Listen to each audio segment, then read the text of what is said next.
Please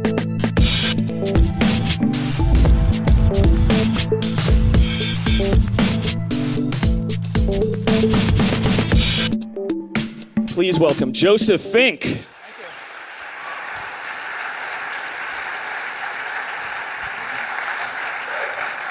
So, speaking of presenters' notes, I literally learned how they worked this morning, so that'll be a real treat for all of us. I don't have the kind of talk that I really needed slides to illustrate, but this big screen seemed really, it seemed tempting. So what I did is I took a random selection of photos I had taken on my phone in the last year, and I put them in a completely random order, and occasionally I'm just going to press this button, and I hope it will be helpful for all of us.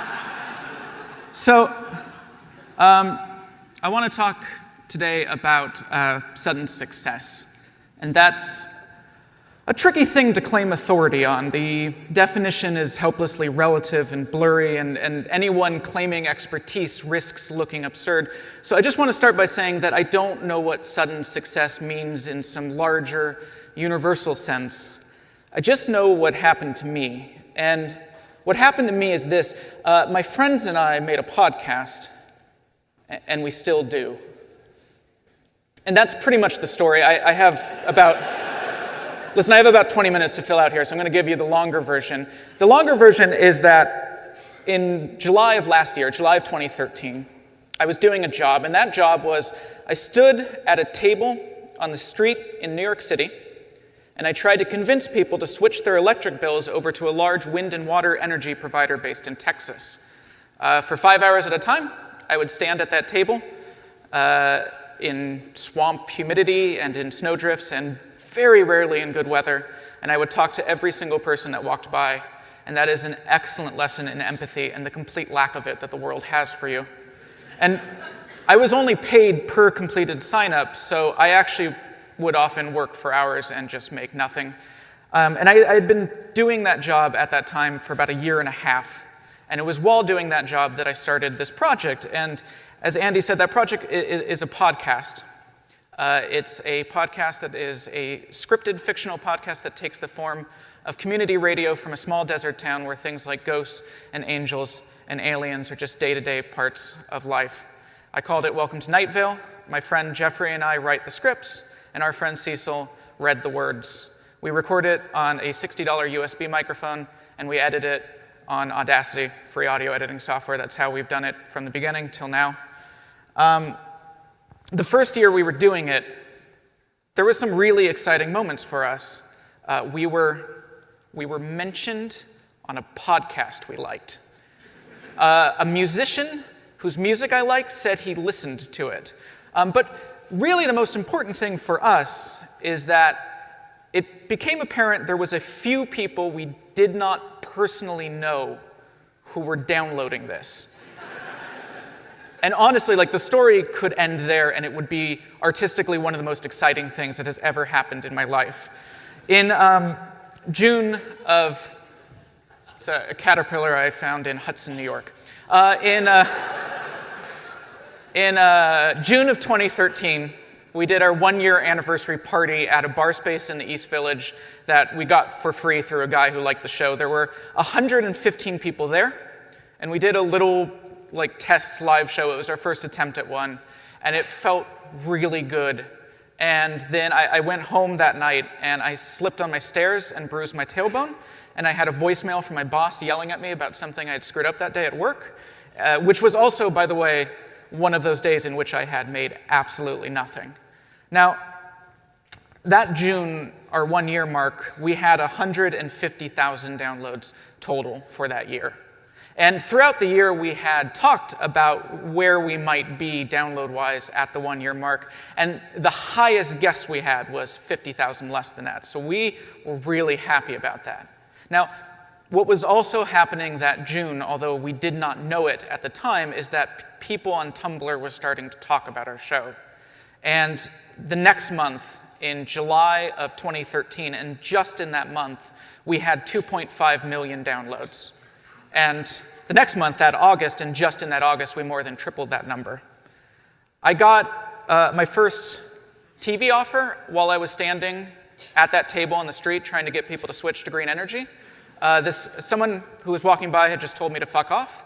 Or I don't actually know if that's true. The whole entire year and a half of doing that just kind of blends into this single moment of standing and discomfort and the reactions of New Yorkers when you approach them on the street. But it could well have happened. It happened a lot. And then I looked down at my phone, and I had an email from an agent saying their client was a TV producer who wanted to buy the rights to Welcome to Night Vale.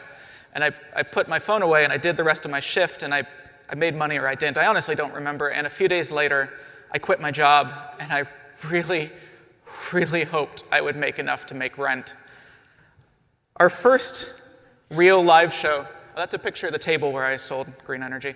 Our first real live show was at a bookstore in the Haight called The Booksmith. This was the first one we did with it's a cool place. It's the first one we did with a paying crowd and a script written specifically to be performed live. We sold out our first 300 capacity show, and we added a second one, and that one sold out too. And I remember a few days before the show, I wrote the script for it, and I sent it to Jeffrey, my co-writer, with the note, I don't know, I don't hate it. I mean, I was just so defeated by the idea of living up to this idea of a fan base that had just appeared and that we did not even understand yet. But I also knew that at a certain point, you just have to let go and just kind of put what you've made out into the world in whatever state it is and let it live or die on its own terms. And so we did the show. I ran the sound from my laptop in the young adult section, and I sat there and I watched people react to the script I had just written. And people were leaning forward, people were laughing. This teenage girl in the front row covered her mouth and she cried. And I've had a lot of amazing moments since then, and I hope there's more to come, but I don't think I will ever top that first time we performed Night Vale in front of a live crowd, and I saw what it meant to people. And I realized that what it meant to people was beyond us, that we were probably irrelevant to their experience of something much bigger than us that they just happened to be connecting to in that moment through some words we were writing. That was September of last year, almost exactly 1 year ago. And since then, we have performed in over 40 cities. We've done the live show over 70 times. Most of those have sold out. Our second year anniversary party, 1 year after the 115 people in that bar space in East Village, was in a sold-out Broadway theater to over 2,000 people. Thank you.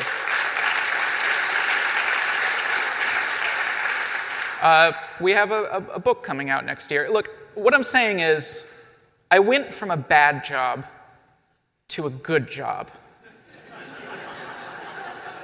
And I'm happy about it.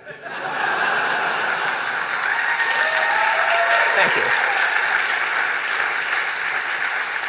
And so this is all to say that this is what I mean by sudden success.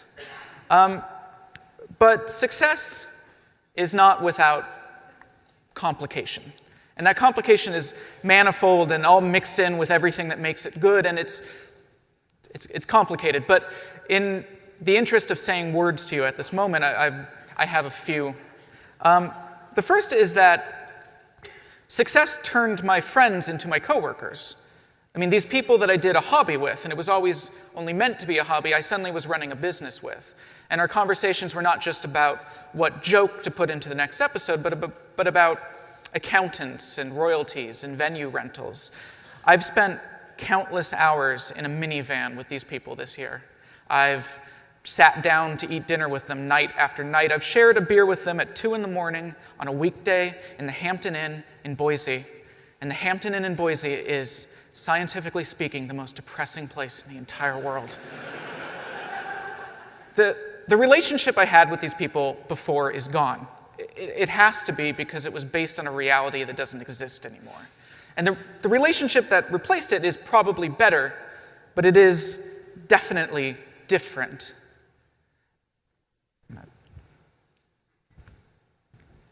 And it's not just the context of business that is lying over these relationships, but also higher stakes. We have casual conversations over beer that turn into legal contracts and months of our lives. And not to mention that there are now thousands and thousands of people who actually care about what we decide to do. It's genuinely terrifying. And I wouldn't give this up for anything, but I also lie awake at night in my bed and I look at a clock that says a number I could count on one hand, and I feel a vibrating wire of tension in my chest, and I wonder just how much stress it takes to cause a heart attack. Don't worry about it. Look, here's a picture of a baby. It's my nephew. So those are some complications. And then there's kind of the ultimate good thing and complication, which is fans. I mean, when a lot of people started listening to our show, what that ultimately meant is that there were a lot of people listening to our show. And all of those people had their own opinions and feelings and stakes in what we were doing. My co-writer Jeffrey has this idea that if you show people a selection of random photos while talking to them, the audience will always find a way to connect what you are saying to the random photos you are showing. We don't like things that don't match, and we're very good at making connections. So let's say this next photo, which was genuinely just whatever photo came up next, represents the complicated relationship with a group of strangers who only know you through the work you do. It's fair enough. I want to preface this next part by saying that by being white and male, Jeffrey, Cecil, and I have avoided most of the truly terrifying and grotesque side effects that can come from having an audience. And in this way, and in so many ways, we are lucky and we are privileged. And there are a lot of joys that come from this. There are emails from people with severe anxiety or depression, or just the feeling of being the only person like them who lives in the place they do, who tell us that in some way, in whatever way, our work helped them. There was a woman in the Philippines who said that listening to our show kept her calm through the typhoon. And there's lots of people who we didn't help in some larger way, but who just liked what we do and told us so. And that, what an amazing thing to do to another human being, to say, hey, I like what you do. But I mean, there's other things. Cecil on the street in San Diego, a woman ran up and tackled him from behind and told him she couldn't wait to watch his show. In Canada, when we went out, not just in general in Canada, at one show in Canada, we went out to sign after a show, and a man in a mask ran at Cecil with his arm raised in what was, to the man, a hilarious reference to our show, but what was, to Cecil, a man in a mask running at him silently with his arm raised. The man said to Jeffrey later, Cecil didn't seem to want the sticker I was trying to give him. A fan in Salt Lake City that I was talking to suddenly shouted in my face about how she wanted a plot line to turn out, and then followed that up with, but I don't want to tell you what to write. But of course she did want to tell me what to write. They all kind of do and they all kind of don't, and I know that feeling exactly because I've been a fan myself. On the website, an archive of our own, and just on that website, I looked this up just before coming here, there are almost 4,000 works of Night Vale fan fiction, and I have read absolutely none of them, and I never will. But I'm really glad they're there. It's just, they are creativity that belongs to the fans that are making them, and I don't want that mixed in with my own thoughts and my own writing process, and I don't want to be put into the position of judging how these people experience my work.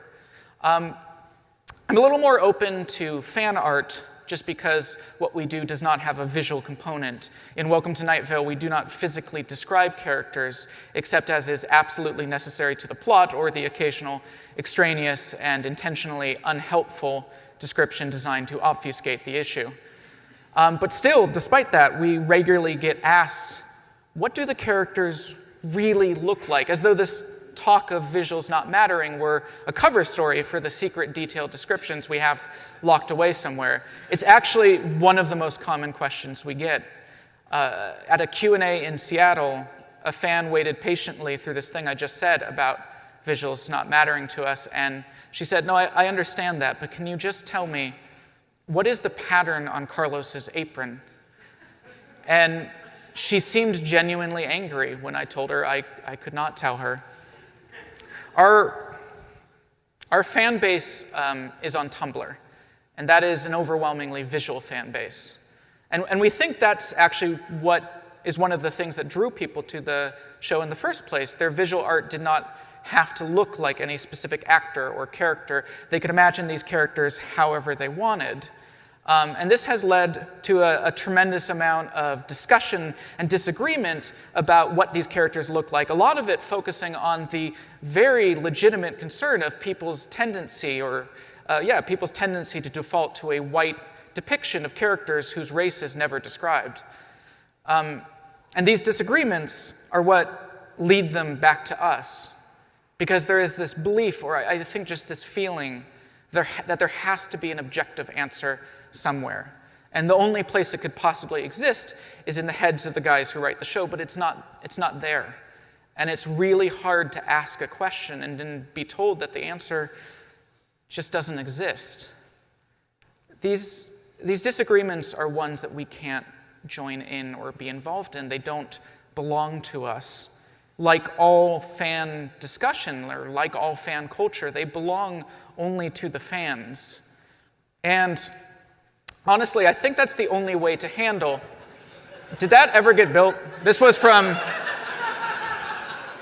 January. I was here and took that picture. Let me know if the dog gym ever happened. It was like a little north of Powell's, somewhere in that area. This is, I think, the only way to handle the idea of a fandom around something that you make. You have to realize that it's not about you, and that while the work itself belongs to you, the fandom does not. Even though the fans themselves often won't understand this, even though we get emails asking us to referee on minor fandom disagreements and online feuds, we let the fans build what they like, and we do the show the way we've always enjoyed doing it. We tell the stories that seem interesting to us, and we make the jokes that make us laugh. And there is always this clawing fear, of course, that our interests and the interests of these people that we don't know, that perhaps didn't even seem real to us until they were standing in front of us in the hundreds and the thousands, that those two interests that for an unlikely moment converged will once again go their separate ways, and our audience will lose interest in what we do. And maybe that will happen.